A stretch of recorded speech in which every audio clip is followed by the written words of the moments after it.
as a person who has been following politics for a while, I've noticed a disturbing trend. Usually there is the event, and there is a correct way of viewing the event. There is a wrong way of viewing the event. And if you view it correctly, then you get promoted at your job, you get standing ovations on social media, everyone likes you. And if you view the event incorrectly, then you're supposed to get persecuted by the people who view the event correctly. And you're supposed to get fired from your job, you're supposed to get harassed, you're supposed to get kicked out of social media. So, for instance, if we look at the pandemic, right, there is a correct way of viewing the event, and you have the good, decent citizens who have to virtue signal constantly that they are good and decent citizens. And then you have the bad people, the ones that don't want a mask, the ones that get persecuted. Conflict in Ukraine, same thing. But something has changed right now. Something has happened which is a little bit unusual. Again, you have the event, which is the conflict in Israel. And it doesn't seem to be like there is the side. Even among the political divide between the left and the right, there seems to be different voices, and no one knows how to virtue signal. So hopefully in this video I will tell you how to do it properly. When it comes to right-wingers, it seems that there are two acceptable train of thought. The first one is either full support for Israel, so you go on social media and you pledge your support. The other one is you do not want more taxpayer money to go to foreign wars. That also seems to be acceptable on the right. Now, on the left side of the political spectrum, the situation seems to be a little bit different.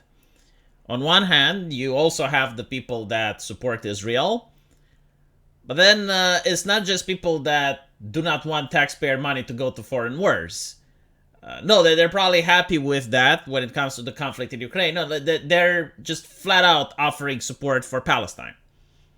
So, which group is which? Like, how do you know? If you're a left-leaning person, how do you know what to support?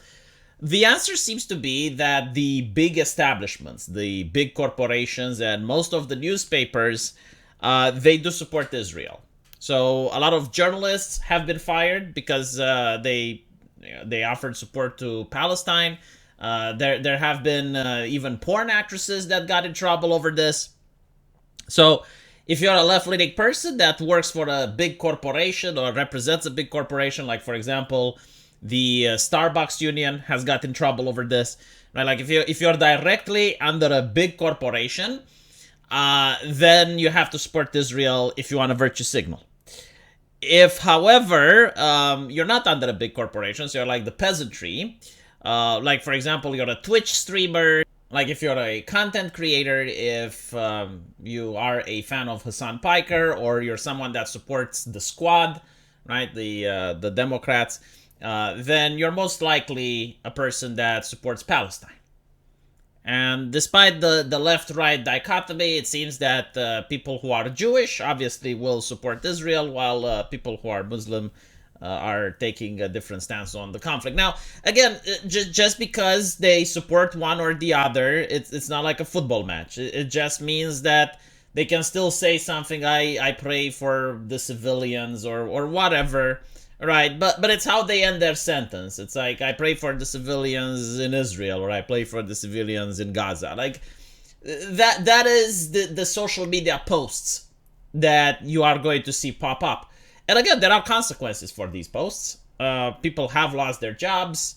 Other people have gotten sued, like, as I mentioned before, the union for Starbucks. To be fair, they did get sued because they used the Starbucks logo while making their Twitter post.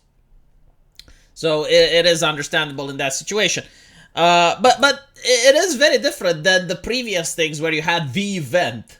And it was like, this is the correct way of thinking. This is how decent human beings think. And no other thought is acceptable. While here, as you can see, there's a wide array of opinions. And it's not just left-leaning, right-leaning. It's just that the right, I guess, like, takes it a little bit less than the left. Now, while this is taking place, and obviously, as I mentioned before, the factions are kind of predictable, although a little bit ambiguous here and there, the question is, where does Elon Musk stand with this? And many people have tried pressuring him in order to give Starlink satellite coverage into Gaza, which apparently right now lacks any type of communication with the outside world. To which Elon Musk responded that he will give satellite coverage, but only to organizations that are internationally recognized as being aid organizations in Gaza. So it's very interesting that he actually chose to respond to AOC. Take into account that Elon Musk is a salesman. Like, as a CEO, it's his job to promote product. And this is a smart move from him. Much to the dismay of many people on the right. I have seen people upset. But not surprisingly, people on the left are upset as well, because why don't you provide satellite coverage to all of Gaza? Why just the aid organizations? I mean, obviously, he may get into a lot of trouble for doing this. There are many special interest groups that even now are talking openly on Twitter, saying that this is harmful and trying to articulate on why this is not a good thing. But it's interesting to see the reunion between AOC and Elon Musk. There were many memes with them. Obviously, they're both very rich individuals. Sure, one of them is more richer than the others, but the reality is that both of them are richer than you.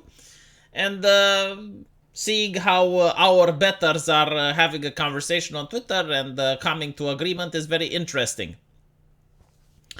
So, yeah, if you look at the comment section, there are a lot of people, especially on the left, that like Elon Musk all of a sudden. I don't think that the goodwill is going to be extended for more than a couple of weeks until people even forget about this. I would like to remind you what happened with Ukraine.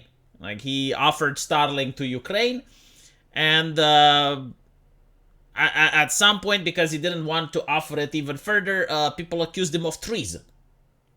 I mean, it's his technology. He developed it, right? He was giving it up until then. There was another point, I believe, where he was asked to give more aid, if I remember correctly. And when he said no, like, people were like, what are you doing? Blah, blah, blah. And why aren't you helping the war effort? And he's like, well, I'm using Starlink. I mean, I'm giving them internet access. Well, right. The only question, though, giving internet access to Ukraine with Starlink is easy to do. I mean, you have the border with Poland. They use that in order to give the actual physical devices that are required to connect to the satellite. However, how do you do that with Gaza? I've no idea, because it is quite possible that he just says that he will offer support, but I don't see any real physical way of doing so. From my understanding, Gaza is encircled. I mean, I don't know, maybe with the border from Egypt, but like, if you go there, you risk getting attacked by Hamas, which may confiscate these devices. Right, like, during peacetime, it's easy to do this thing. However, during an actual conflict, I have no idea how he will. So it may actually be just him claiming that he is going to, in order to get points on Twitter. But de facto, I don't see how he can, even if he wants to. I'm not saying he's lying, necessarily. But, like, even if he wants to, how is he going to get the devices inside there? I guess we'll see. Just as I was about to upload the video, I've noticed that new news just dropped, and it makes the situation even more interesting, especially online. Apparently, Israel says that it won't allow Elon Musk to use Starlink into Gaza. And many people on Twitter are like, well, what are they going to do? Are they going to fire a missile at the satellite? Are they going to try to take it down? Like, they do understand that it is an American company. Well, the reality is, most likely they won't. I mean, even if they were willing to, and if they were allowed to do it, intercepting a satellite requires very advanced technology. So like firing a rocket that actually targets a satellite is possible, but it's very difficult, it's very costly, as well as the international situation that it would cause. I think they're talking about jamming the signal. Now, technologically wise, I do not know if this is possible. I mean, I don't even know if it's feasible.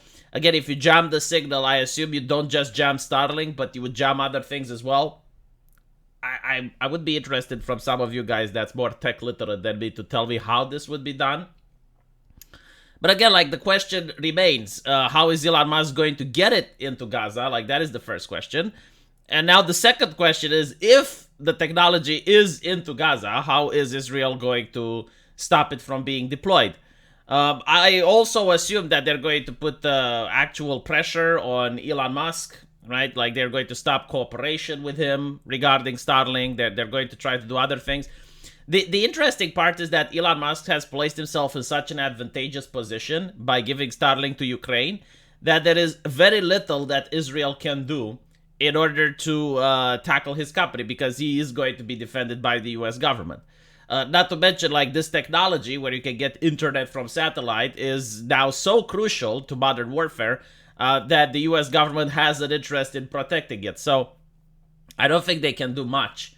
But the most interesting thing is the phrasing. Like, Elon Musk didn't say that he's going to give Starlink to Gaza. He said that he's going to give Starlink to internationally approved aid associations so that communication from the region can still happen and journalists can still report on what's going on. Israel, however, is saying that that Elon Musk wants to give Starlink to the whole Gaza. At least this is how the framing is being done. So a lot of people are pointing that out. But anyway, right, I'll keep you updated as the situation develops, and let me know what you think, and I'll see you in the comment section. Take care.